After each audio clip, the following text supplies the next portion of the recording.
मेरठ यात्रा के द्वारा बीजेपी पश्चिमी उत्तर प्रदेश में नाराज किसानों को खुश करने का प्रयास कर रही है। इससे पहले अलीगढ़ में भी जाट नायक राजा महेंद्र प्रताप सिंह के नाम पर एक नए विश्वविद्यालय के शिलान्यास को अंजाम दिया गया। पिछले कई चुनावों में जाट वोट बैंक के कारण से बीजेपी को सत्ता पाने में काफी आसानी हुई थी, लेकिन इस बार समीकरण कुछ बदले हुए हैं और इसीलिए बीजेपी अपनी पूरी ताकत लगाए हुए है।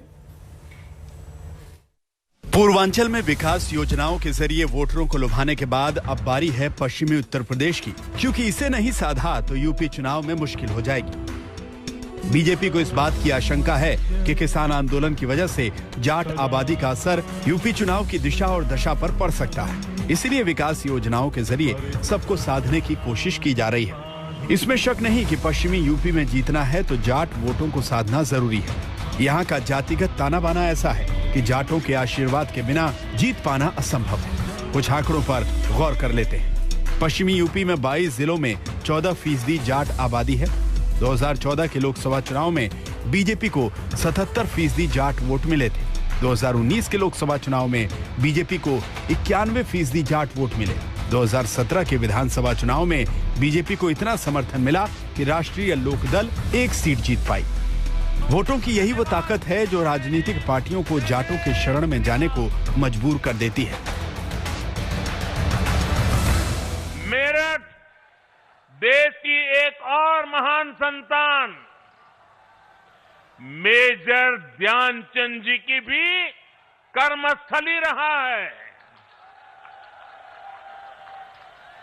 कुछ महीने पहले केंद्र सरकार ने देश के सबसे बड़े खेल पुरस्कार का नाम दद्दा के नाम पर कर दिया।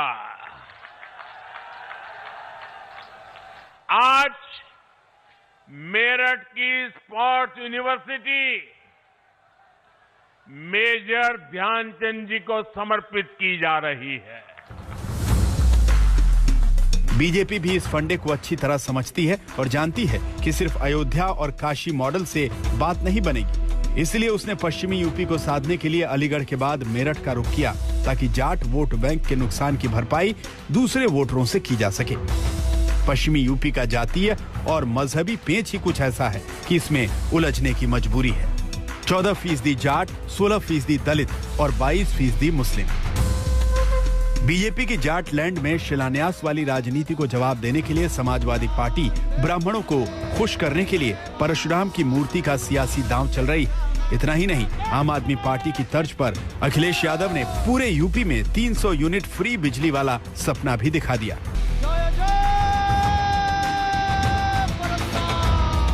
आज बड़ी संख्या में ब्राह्मण समाज भी समाजवादी पार्टी को आशीर्वाद देने आया है और हम भविष्य में ये कह सकते हैं कि जिस तरीके से परशुराम जयंती के लिए छुट्टी थी वो दोबारा होगी। समाजवादी पार्टी की सरकार